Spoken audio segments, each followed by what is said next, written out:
আসসালামু আলাইকুম রহমতুল্লাহ। আমরা সবাই জানি ভারত এবং পাকিস্তানের মধ্যে এখন যুদ্ধ স্থগিত করা হয়েছে।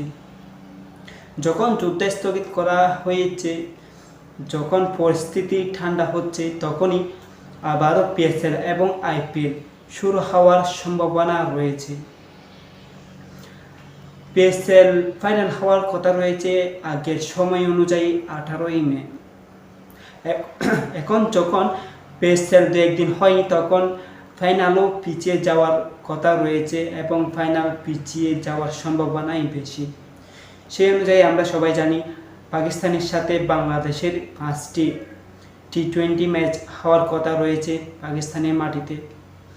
যখন এখন পরিস্থিতি তেমন একটা ভালো নেই ভারত পাকিস্তানের মধ্যেই, তখন বাংলাদেশ ক্রিকেট বোর্ড বিসিবি সভাপতি ফারুক আহমেদ সিদ্ধান্ত নেই এখন বাংলাদেশ টিম পাকিস্তান না যাওয়াই ভালো।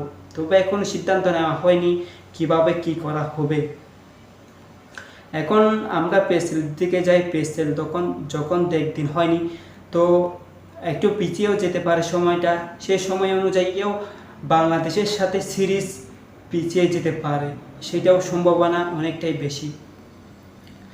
যদিও এখন সময়সূচি প্রকাশ করেনি, সিরিজের আগের মতোই আছে, তবে সেই অনুযায়ী সিরিজ হবে না।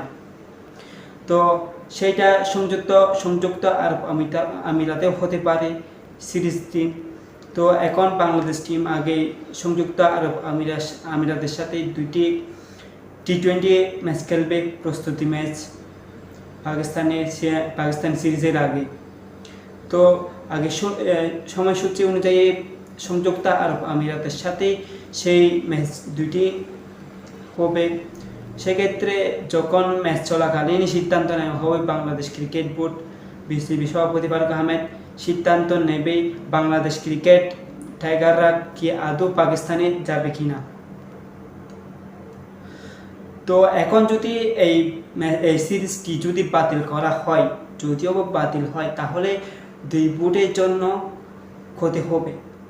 বাংলাদেশ ক্রিকেট বোর্ড এবং পাকিস্তান ক্রিকেট বোর্ডের জন্য একটা ক্ষতির মুখ দেখবে যদি সিরিজ বাতিল হয়ে যায়। সেই জন্য দুই ক্রিকেট বোর্ডই আপ্রাণ চেষ্টা করতেছে সিরিজটা যেন অবশ্যই সময় অনুযায়ী হয়।